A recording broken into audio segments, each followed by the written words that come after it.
fois, pour chaque n est égal à 1, c'est le nombre de tours, n est égal à 1, 2, 3, etc., le t au carré. On vous demande de tracer sur Excel n en fonction de t au carré. Bon, bien sûr, vous allez trouver un nuage de points, mais qui ressemble en fait à qui tend vers quelque chose qui est linéaire. Bon, Excel vous donne donc, il fait passer une droite au milieu. Bon, au milieu, je vais dire au point de vue mathématique. Ça veut dire, plus exactement, il met ce qu'on appelle une droite des moindres carrés. Donc le mot milieu, c'est plutôt un milieu mathématique. Donc quelque chose comme ça. Alors on sait très bien que l'équation d'une droite, c'est y est égal à x plus b.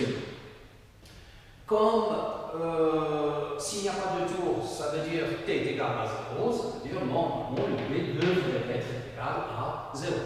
Notre y, c'est n, et notre x, c'est t au carré. En d'autres termes, ça veut dire que le n, le numéro de y, est égal à t au carré. Le a, c'est la pente de notre droite. C'est Excel qui va vous donner ça, tout simplement.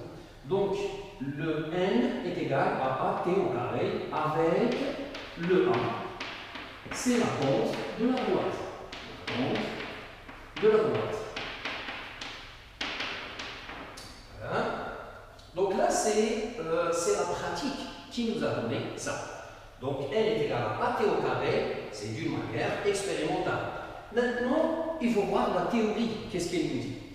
Bon, peut-être on va développer un peu plus. Alors, l'exercice, le TP vous dit qu'il faut trouver une relation entre n et θ. On sait très bien que si n est égal à un tour, ça veut dire un θ est égal à 2π. Donc, θ longue est égal à 2π. Si n est égal maintenant à 2, eh bien, 2 fois 2π, ça va vous donner 4π. Donc, θ est égal à 4π. Enfin bref, si vous avez un n donné, eh bien, vous avez un θ qui est égal à 2π fois n, tout simplement. Donc, si vous avez θ est égal à 2πn, et si n s'écrit sous cette forme, n est égal à t au carré, ça veut dire que votre n, enfin votre θ, pardon, votre θ est égal à 2π fois at au carré. Donc ça c'est le n. L'exercice, toujours, sur le polycopier, on vous demande de déterminer θ seconde. Or, vous avez vu en maths que si vous avez une fonction temporelle θ, c'est le cas ici, elle vaut 2π à t au carré, donc θ, elle dépend du temps. θ point, ça veut dire c'est la dérivée de θ par rapport à t, ça va nous donner ces 4π à t, et θ seconde est égal, il suffit de dériver encore une fois, ça veut dire c'est delta, enfin c'est la dérivée de θ par rapport au temps, mais deux fois, c'est la dérivée seconde. Ça va vous donner c'est 4π a. Puisque le a, on la connaît, bon, c'est Excel qui va nous donner ça, il va nous donner x plus b, donc le a c'est connu, et bien ça veut dire que le θ seconde est connu. Donc tout ça c'est la pratique qui dit ça. Alors la théorie maintenant, qu'est-ce qu'elle dit?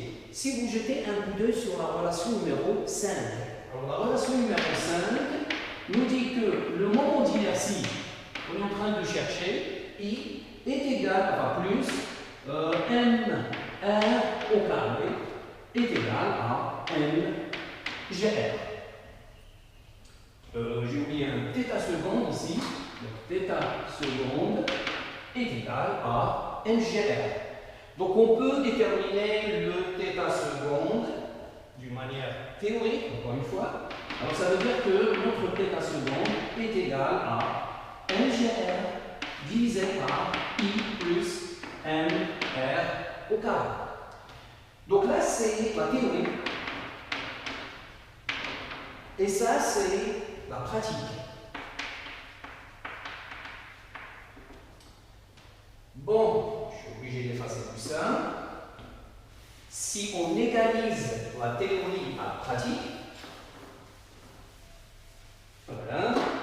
on va dire que la théorie est égale ou équivalente à la pratique. Ça veut dire que la théorie, elle nous donne θ seconde est égal à 4 pi. Donc θ seconde est égal à 4 pi A, qui est égal à, pardon, j'ai inversé les rôles. Donc θ seconde pratique plutôt, elle est égale à mgr divisé par pi plus mr au carré. Donc ça c'est la théorie, qui est égale à la pratique, et la pratique est égale, ça veut dire que c'est 4 pi A. Bon, on peut donc, à l'aide de cette égalité-là, on peut déterminer facilement le I. Alors le I, ça va nous donner, c'est mgr divisé par 4 pi A. Une fois le A, c'est la honte, on a dit, c'est connu, et moins mr au carré. Alors le petit m, c'est quoi? C'est la masse qui tire le fil vers le bas. Ça veut dire c'est 100 grammes. Donc petit m, c'est 100 grammes. Bon, bien entendu, il faut faire attention aux unités. Il est préférable de dire que c'est 0,1 kg, comme ça on est tranquille dans la suite. Le petit m, c'est bon. Le G, c'est vrai, il faut que je dise c'est 9,81 mètres par seconde carré. Mais pour rendre service aux étudiants, on leur dit que c'est 10. Comme ça, on multiplie, on divise par, on ajoute un 0, on retranche un 0. Pour simplifier un peu la tâche, donc c'est mètres par seconde carré. Le petit a, on a dit c'est Excel qui va nous donner la valeur, mais attention, elle a quand même une unité. On sait très bien que le A, c'est, on a dit tout à l'heure que le N, c'est quoi? On a dit que c'est A, T au carré. Puisque le N, elle est sans unité, et puisque le T au carré, c'est seconde carré, eh bien ça veut dire que la dimension de A, c'est seconde moins 2, ou, enfin moins 2. Donc seconde à la puissance moins 2, ou 1 sur seconde carré. Donc là, l'unité, elle est importante. Alors, qu'est-ce qu'il en reste? Voilà, il nous reste ce petit R. Ce petit R, c'est le rayon du tambour. Là où vous avez mis le cordon, le truc à l'intérieur, pas à l'extérieur, donc là où vous avez enfilé votre cordon, eh bien, c'est ça ce qu'on appelle le tambour. Pour le mesurer, il suffit d'utiliser donc un pied à coulisse pour mesurer le diamètre du tambour et vous divisez par 2 pour trouver ce petit R. Donc normalement vous avez tous les ingrédients pour déterminer I. Vous avez M, 100 grammes, vous avez G, vous avez petit R, voici le rayon du tambour, et puis vous avez petit A, c'est Excel qui va vous donner ça. Donc on peut déterminer I. Alors l'unité de I, c'est toujours ces mètres distance au carré, ça va vous donner, je vais l'écrire, c'est mieux. Donc l'unité de I, c'est normalement kilogramme mètre au carré.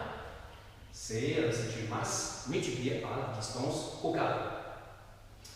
Le I, je vais dire un mot quand même sur le I, pour décrire les mouvements en translation. Si vous avez par exemple une voiture qui se déplace avec une certaine vitesse, etc.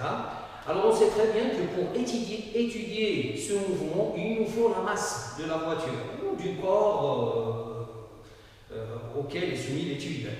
Donc on a toujours besoin de la masse. Pourquoi? Eh bien parce que généralement on nous demande les forces, etc. Donc vous avez somme des forces est égale à m gamma, donc on a besoin de la masse. On a des fois on nous demande de déterminer la quantité de mouvement, Cm, c'est la masse multipliée par la vitesse, on a besoin de la masse.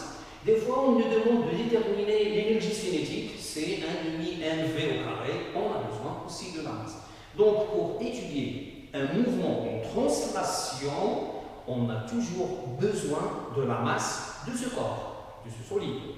Alors maintenant, qu'est-ce qui se passe lorsqu'on traite lorsqu'on étudie un mouvement en rotation?